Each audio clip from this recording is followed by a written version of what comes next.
Hello, welcome to Food Freedom Confidence discussion number 21. Today we're going to be talking about chronic dieting. How bad is it to your health? So this is a great topic because dieting is so common in our society, and it's being very sneaky in the fact we think we're not dieting when we are still dieting. So Sierra and I like to break down what the little sneaky ways dieting shows up for us. And so today we're going to talk about, chronic dieting. What exactly is that? So before we get started, I am Hannah Hibbs. This is Sierra Spencer. We are donut eating, veggie loving, eating psychology, and diet recovery coaches. We are here to reestablish a healthy relationship with food, a healthy relationship with yourself, and where you get to come back to your own unique way of eating. Like, what is it that you want to eat? How is it that you want your relationship with food to be? Because you have the power. Nobody outside of you can tell you what is best for you. So our practice is to help you relearn, rewire your mind around food, get rid of the diet mentality, the diet mindset, so you can reestablish your hunger and fullness cues, as well as enjoy a variety of food. So today in chronic dieting, how bad is it for your health? So let's first talk about chronic dieting. What is it? So chronic dieting is the practice of following fad diets to the detriment of our physical and psychological health. So what does that actually mean? I would like to say anytime chronic dieting comes up, every time that we restrict, every time that we say, oh, on Monday I'm going to start eating healthy, or Monday I'm going to take out the sugar, or I need to do this in order to be healthy. I'm going to do this so I can live a long life. Chronic dieting is all about restricting. It's about creating, it's like this thing, like we try a diet. It might work a little bit, but then it doesn't work, and then you fall off the wagon, and then you cut and say, well, I'm going to try something else. And so it's like this perpetual, like, trying different things in different ways, but never really getting the result that you want, or the sustainable result that's going to give you the lasting feeling of being empowered around food. Instead, you're left more confused about what food is, what nutrition you should be eating, what, when, and how to eat. You are so disconnected from your body that you are just completely confused. And this is where we see a lot of our clients. They're at this stage of like chronic dieting. They've been doing it for many, many years. And they're at the point of like, I know what to do, but I'm not doing it. And they're confused. They're so confused because they've tried every diet that it can begin to like conflict. There's conflicting ideas out there.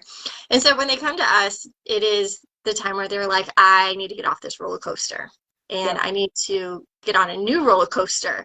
So I'm going to ask you, Sierra, are diets good for you? Tell us a little bit about that. Yeah. So our diet's good for you. Did you know like 50%, half of America right now is on a diet? And something else you might not know, surprise you, is that many people who do follow like food rules, strict eating, maybe you don't think you're dieting, but you're following food rules, strict eating, and you're on an exercise plan, many of those people are on the spectrum of disordered eating. And so are diets good for you? No, they're not. And this sometimes it's like boggles people's minds because there's all these like mythical benefits of dieting, right? That we have seen throughout our throughout society and throughout our lives. That's, it's really surprising to read something different or to hear something different from us, which we're saying, no, they're not good for you. But the truth is chronic dieting sets you up for a lot of challenges. So let's talk about what are some of the long-term effects of dieting. And they're definitely not pretty. So you guys probably know, or at least you have an inkling if you've listened to any of our lives before, that, diets don't work. Despite being a billion-dollar industry, diets promote a short-term solution. And and weight loss, it doesn't last. Like study after study after study has shown that 95 to 98%, depending on the study, of weight lost will be gained back within 1 to 5 years. So, in fact, people that do diet are actually associated with having higher body fatness than people that don't diet. Crazy, right? The risks of chronic dieting, like the harm, is real. And, chronic dieters actually have higher levels of ghrelin, which we talked about, I think, last week, the hormones. Chronic dieters have a higher level of ghrelin, which is your hunger hormone. And the very act of a diet puts teenage girls at a greater risk of a disordered eating. Hello, like that's me. That's a statistic. Like same with you, Hannah. Like I started dieting as a teenager. I developed bulimia. Guaranteed if I hadn't started dieting or trying to manipulate my body, I probably wouldn't have fallen into disordered eating and later went out to a full-blown eating disorder. When you're on a diet, you are restricting. It doesn't provide you with the level of vitamins, minerals, and other nutrients, which is even why people that have weight loss surgery, you can be like nutritionally deficient because you're getting the nutrients you need. And chronic dieters actually have lower lean body mass and greater abdominal fatness. Stress, basically, that sums that up. So yeah, there are long-term effects of chronic dieting that of course the diet industry doesn't want you to know, then they wouldn't make money. But we're here to tell you. Yeah, I feel like the psychological, what is the word I'm looking for? Backlash from dieting. It has a huge effect because, right now working with our clients, it's like we have to rewire our mindset and our beliefs around food and what is possible for us because this is bad, this is good, I'm bad, I'm wrong for eating this really has an effect on our self-esteem, our confidence, our health, and everything else. And so, yeah, chronic dieting will create this fight inside your head, which is going to make your relationship with food suffer. And when your relationship with food suffers, that means that there's this constant fight. And what Zira was saying was stress, like this constant stress in your body. Every time you eat, there is stress because you have these beliefs that this is bad to eat.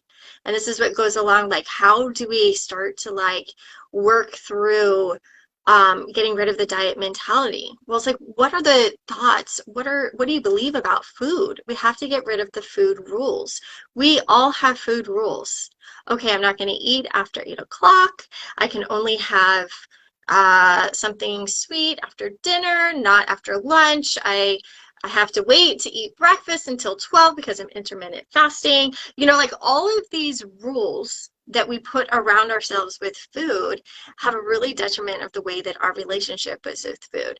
So one way to help you release this craziness when it comes to dieting and the diet mentality is to recognize your food rules and then begin to change your food rules. Nothing is set in stone. And I just want you to, like, nothing is set in stone. What you believe can change. So if you think an apple is good, right? And it's better than chocolate, you get to change that and say, hey, both my apple and my chocolate are neutral foods. They both have nutrients in it. You can change what you believe about food.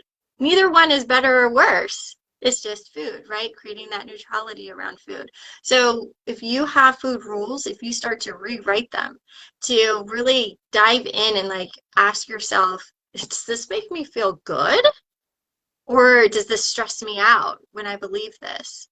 You get to rewrite your food rules and actually just kind of just take them out, put them in the trash.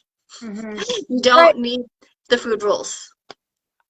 With the chocolate and the apple example, it's not, what we're saying is, you know what, yes, does an apple have more nutrients and like fiber, whatever, than chocolate? Yes, we're not saying like we don't take into account nutrition and health. We know a lot about nutrition, but a lot of our clients know too much. They know so much about the freaking apple and like the amount. They're like, I remember I knew the difference between the calories in a green apple and a red apple. There was different makeups and components and right? But that doesn't serve you.